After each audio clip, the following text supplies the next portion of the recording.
Sa bawat team ng NBA at sa bawat isa nito ay may magagaling na player na katulad ng ating pag-uusapan ngayon na si Stephen Curry at bakit hindi nga ba siya umaalis sa Golden State Warriors. Pero bago ang lahat, pag-usapan muna natin kung paano niya binago ang NBA at kung saan ito nagmula.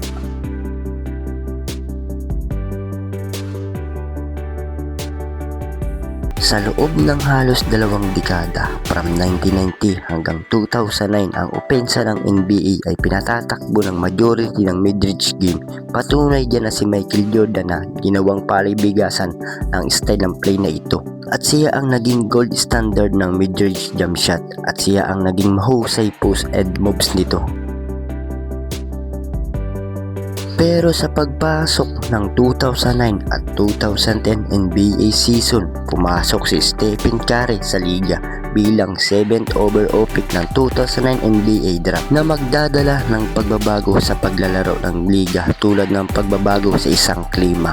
Ngayon man sa height niyang 6'3", payat niyang pangangatawan at timbang na 84 kilos, pagpasok ng NBA suntok sa buwan para kay Curry na i-dominate ang brand of play na nakakasanayan ng NBA noong dekada 1990s early of 2000.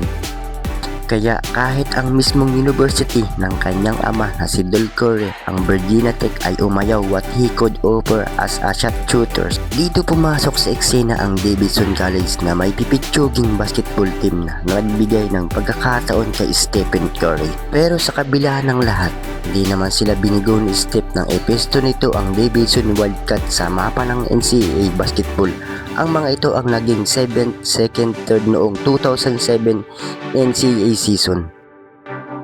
Ang patpating bata na inisnab ng mga top recruiting university ang nagbigay ng latay at nagpaaray sa mga bumaliwalang kolehiyo, isang bagay na hindi inaasahan ng NCAA. Dito napunta sa radar ng NBA team ang talent ng soon-to-be two-time MVP, pero hindi dapat kumbinsihin maging ang maraming teams na may hawak na higher picks. Dahil gaya ng pag-aalangan, baka hindi kaya ni Stephen Curry ang physicality ng liga sa pangangailangan noon ng banggaan ng mga big man sa loob. Pero ang hindi nila alam, ang pagdadrap sa isang 6'-footing shooting guard na may payat na body frame ang magbibigay hudyat para sa isang revolution sa basketball. Nakita ng Golden State Warriors ang revolutional at ang potential ni Curry, kaya kinuha siya bilang number 7 overall team ng noong 2009.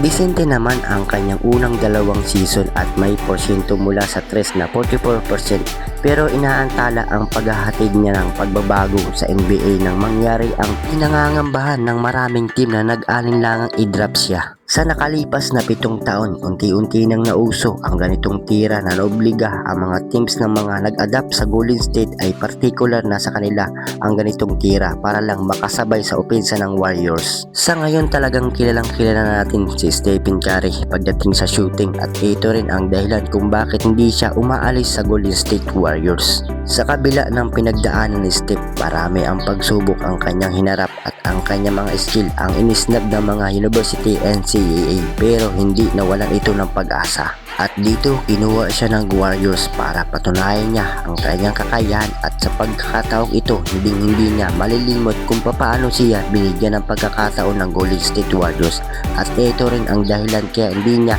iniiwan ang Warriors.